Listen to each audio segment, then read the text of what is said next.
Now, of course, there's probably loads of reasons I could go over, but I'm going to mainly focus on the non-mechanical now, and probably the non-playing ones, just to show you really how tough you're going to find it to progress.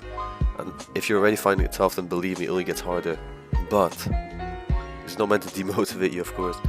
This is only just going to show you, I think it's very logical that your progression is slowing down at times.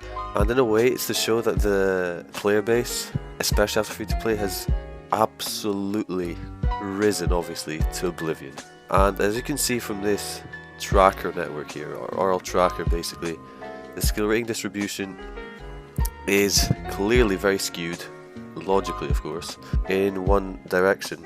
Diamond 1 clearly has the most players, and as you can see, Champ 1 actually has more players than Diamond 3, which is actually very interesting to see. But there's a lot of factors that actually influence this, and in fact smurfing has not influenced this much, actually, believe it or not. I will not be talking about smurfing making your progression harder in this video, but first off, I'm going to kick it off and say that you are playing, especially in Diamond by the way, you are playing with so many other players that are striving towards the exact same goal and probably seen all these guide videos, all these flip reset videos, how to rotate, etc, etc. Like my channel released all sorts of videos aimed towards that demographic.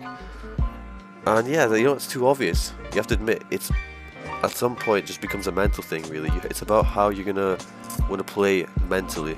It's about how consistent you want to stay at the game. It's not about just training and training and training and training.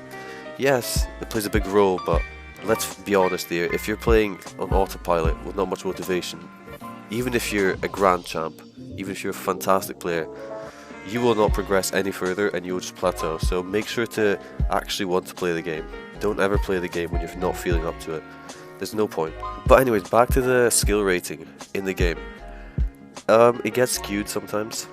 Unfortunately, it's not as accurate as I would have liked it, and from my opinion, because you can probably destroy someone 10-0, the skill rating will be pretty much the same game. Whereas if you beat someone, 3-2, it's again pretty much similar. There's not a huge change. I mean, and in fact, we also do need a rework in terms of enforcing systems for smurfing, and that's not because of, the ranking, etc, etc. I did say that it doesn't play a huge role.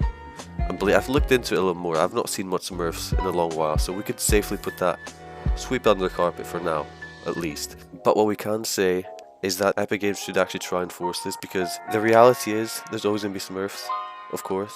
But when you have people who have probably 5 accounts, who can just log into multiple accounts, level up to level 10 in just a few hours, and then go into comp, destroy any plats basically, because I'd say this is mostly an issue for plats, and that's why a lot of plats quit. Also, it's an issue for mid-champs. I think that's probably the two biggest demographics which struggle quite a lot, and if you are hard stuck, believe me, it will get easier the more work you put in. It's that simple. You will stay hard stuck if you keep saying, I can't progress, and no one's forcing you to play, which is, it's all down to you basically. But if you do want to progress, then please listen to this. From my experience, going up to mid-champ, I've still seen progression, but simply having a consistent training schedule, it's not, of course, it's not a sport. You're not playing a literal sport, it's not a physical sport, but you do want to have consistency, because consistency is much more important than what the stuff you're actually practicing.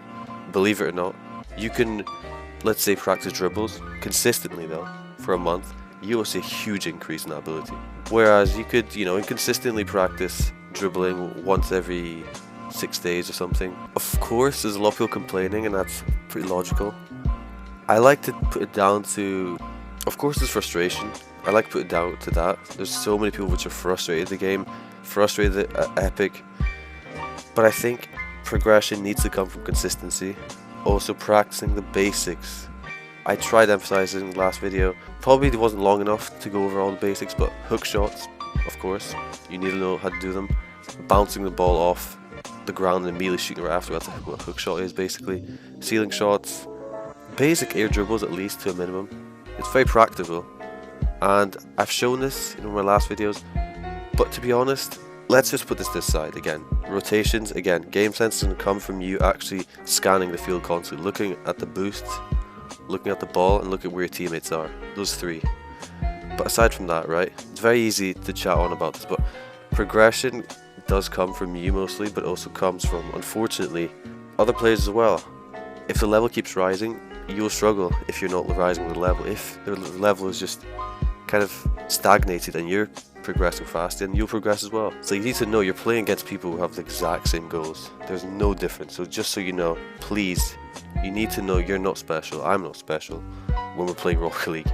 So just don't take it too serious, but also make sure that you're in that mind. I do like preaching about progression because I've really truly seen a progression lately. The way I've been looking at different methods now, replays, watching replays has been really helpful for me personally. So of course I recommend that.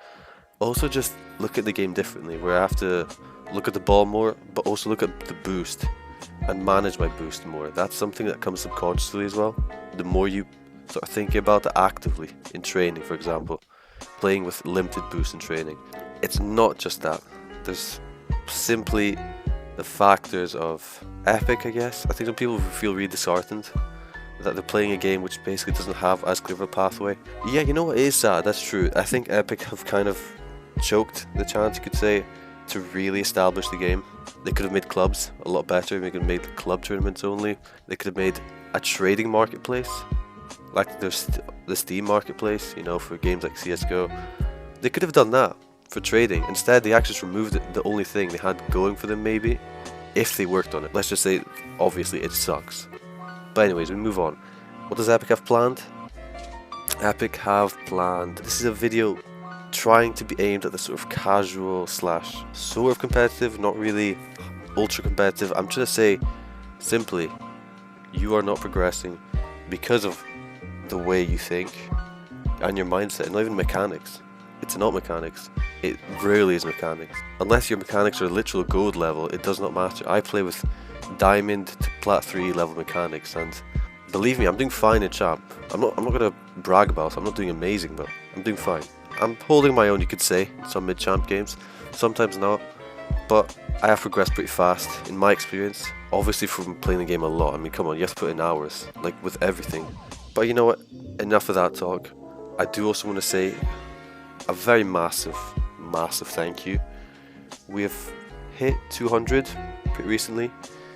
I'm not going to say how much subs we are on currently because there's not really much point. It might rise, might drop really rapidly. So anyways, I do want to say a huge thank you. We said that, of course. Also, some of the feedback, really good feedback, really meaningful feedback for some people. And I want to emphasize that I'll probably start doing more often videos. It depends really. Streaming is something in the future, but of course, if you're new, make sure to stick around, smash the like. I know it's a cliche, it does actually help the channel, and make sure to subscribe. But that'll be it for today. Stick around if you're new, and I will see you in the next video.